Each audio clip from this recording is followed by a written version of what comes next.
नारायण नारायण नारायण। दृष्टांत। पटना के एक सेठ का।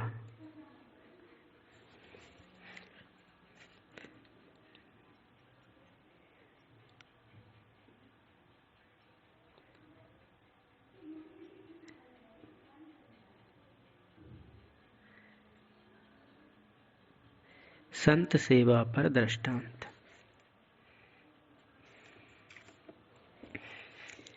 पटना नगर में एक भक्त सेठ रहते थे। एक बार एक सज्जन ब्राह्मण ने पटना से जगन्नाथपुरी की यात्रा का विचार किया।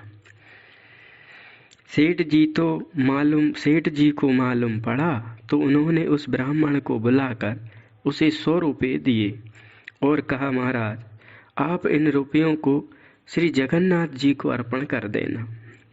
पंडित जी ने रुपये लिए और यात्रा की। धीरे धीरे नित्य पैदल चलते। सायंकाल को जहाँ ठहरते वहाँ जो भी संत मिलते उनकी सेवा सेठ के रुपयों से करते। पंडित जी वैष्णव भक्त थे, संत सेवा की महिमा जानते थे। यात्रा पूरी होते होते पंडित जी ने 100 रुपये में से 98 रुपये मार्ग में संत सेवा में लगा दिए। शेष 2 रुपये श्री जगन्नाथ जी को सेठ जी की ओर से भेंट कर दिए।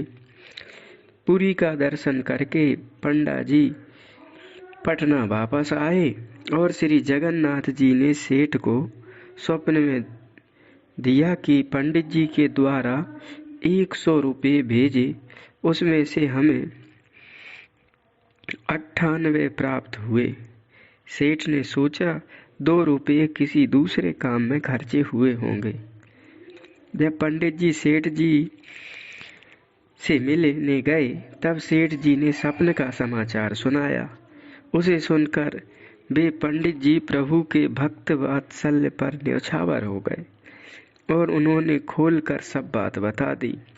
सुनकर सेठ ने जान लिया कि जो संत सेवा में लगे प्रभु ने उन्हें ही अंगीकार किया।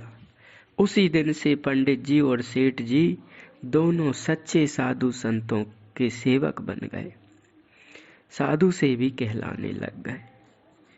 इस प्रकार श्री नरसिंह जी ने 700 रुपये संत सेवा में लगाकर हुंडी लिख दी।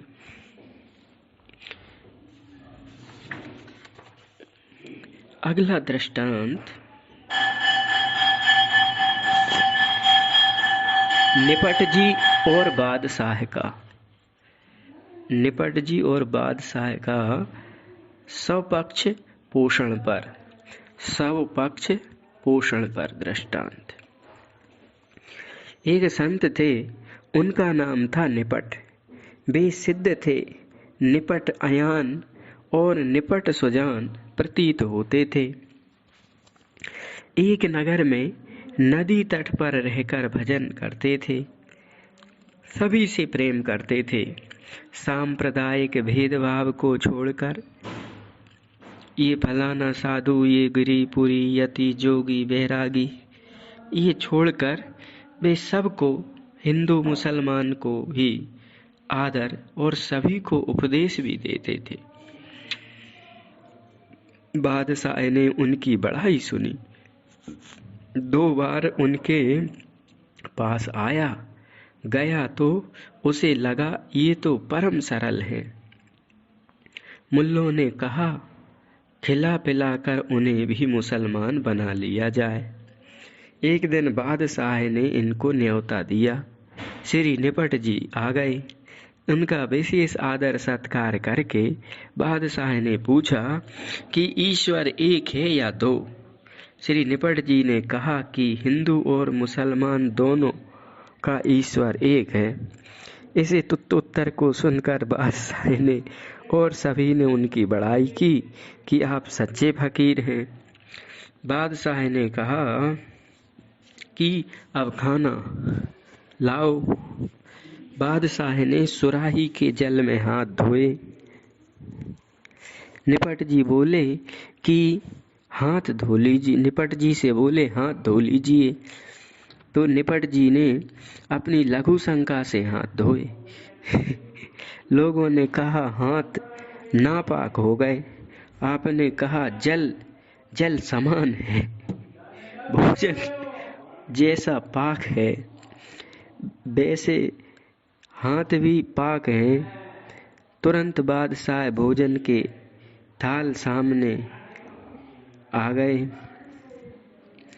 निपट जी ने खाना खाना स्वीकार नहीं किया तो सब बोले, जब ईश्वर एक है तब खाना खाने में आप ऐतराज क्यों करते हैं? आपने कहा, ईश्वर एक है पर खाना दो तरह का है। सो कैसे? तो एक नबी अर्थात जल का शुद्ध, दूसरा पेशाब अर्थात रक्त मांस से अशुद्ध।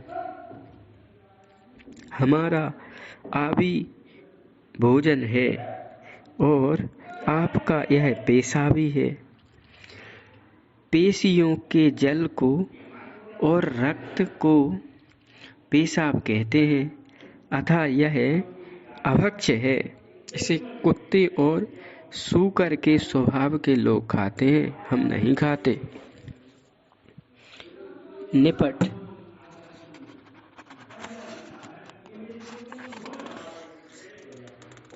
निष्कपट, निश्चयी, निष्किंचन, निष्काम है।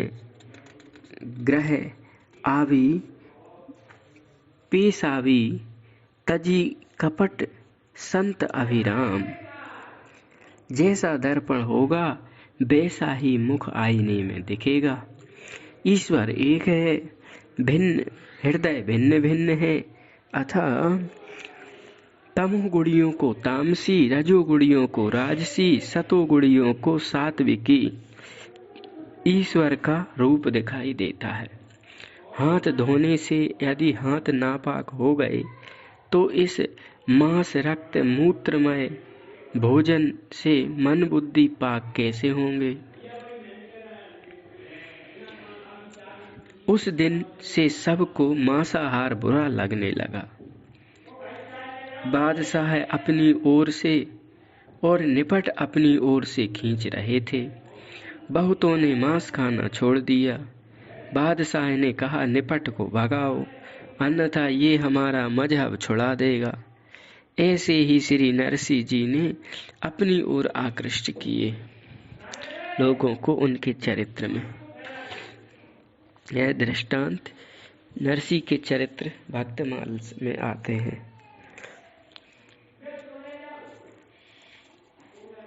अगला दृष्टांत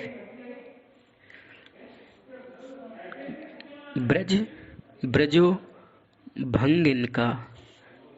भंगिन का अगला दृष्टांत नाक बचाओ पर।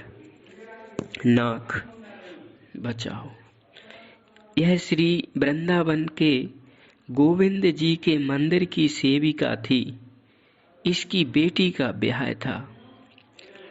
उस समय इसने मंदिर के पुजारी गोस्वामी श्री जगन्नाथ जी से जाकर कहा कि महाराज, आप ऐसा कुछ उपाय कीजिए जिससे कि श्री गोविंद देव जी की नाक प्रतिष्ठा बनी रही आवे, सब काम ठीक से हो जाए।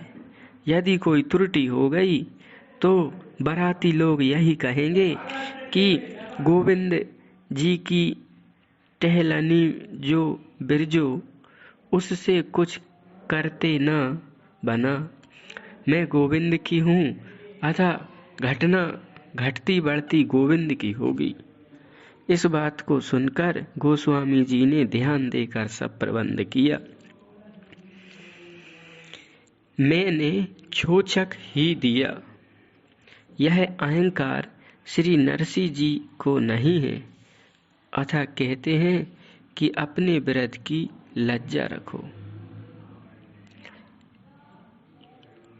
यह सुनकर सांवलिया शेर प्रकट हो गए, उसे भी यथेष्ट वस्त्राभूषण दिए।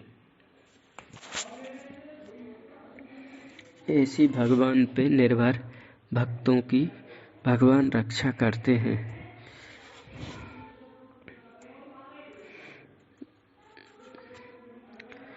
अगला दृष्टांत, एक निर्धन विप्र का दृष्टांत।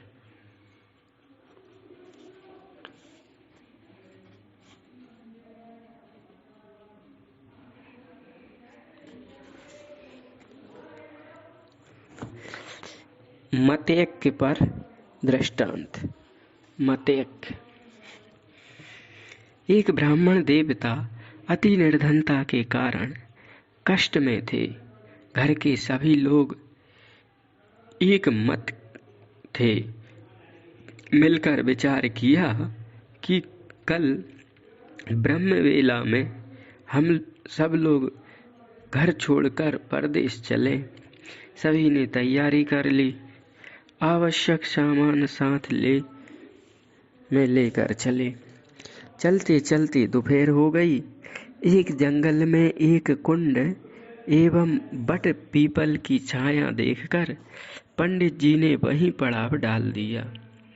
एक लड़के से बोले, कुंड से जल लाकर गोबर से चौका लगाओ।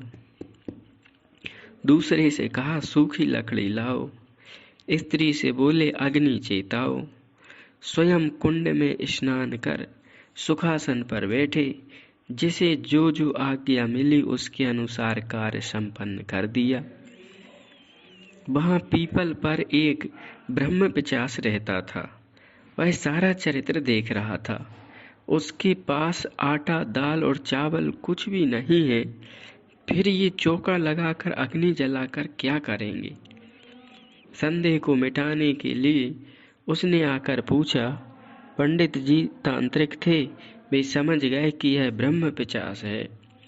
उससे बोले, सप्त समिधाएं, पंच पल्लव आदि एकत्र करके हम हवन करेंगे और यहाँ से भूत प्रेत को भगाकर अपना आश्रम बनाएंगे।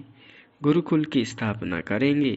धन का अभाव है, अतः घर में निर्वाह कठिन हो गया है।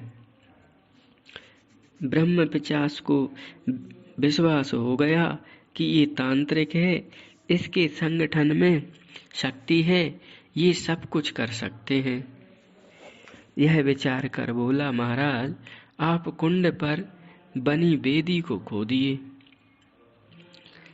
उसमें से आपको सोने की 1,00,000 मुद्राएं मिलेंगी। आप अपने घर में ही जाकर रहिए, मेरी बात मान लीजिए। पंडित जी ने ऐसा ही किया। धन लेकर आ गए। जहाँ सुमति तहाँ संपत्ति नाना। यह वाक्य सत्य हो गया। धन धान्य से संपन्न परिवार को देखकर पड़ोसिन ने पूछा तो पंडितानी ने सब रहस्य बता दिया। अब उसे भी लोभ हुआ और उसने अपने पति को समझा बुझाकर सपरिवार वहीं पहुंचे। उसने कहा, पानी लाओ। लड़के ने उत्तर दिया कि मेरे बस की नहीं है। जिससे जिस किसी कार्य को कहते वही मना कर देता। स्वयं बेचारा जल लाया, अग्नि सुलगाई। इससे भी आकर प्रेत ने पूछा तो बोला, यहाँ से प्रेतों को भगाऊंगा। इतना सुनते ही उसे क्रोध आया और उसने सबको पटक पटक कर पछाड़ दिया। बड़ी मुश्किल से प्राण बचे। घर आए और पता चला कि सुमति से संपत्ति बढ़ती और सुमति नहीं तो पिटाई तो होती।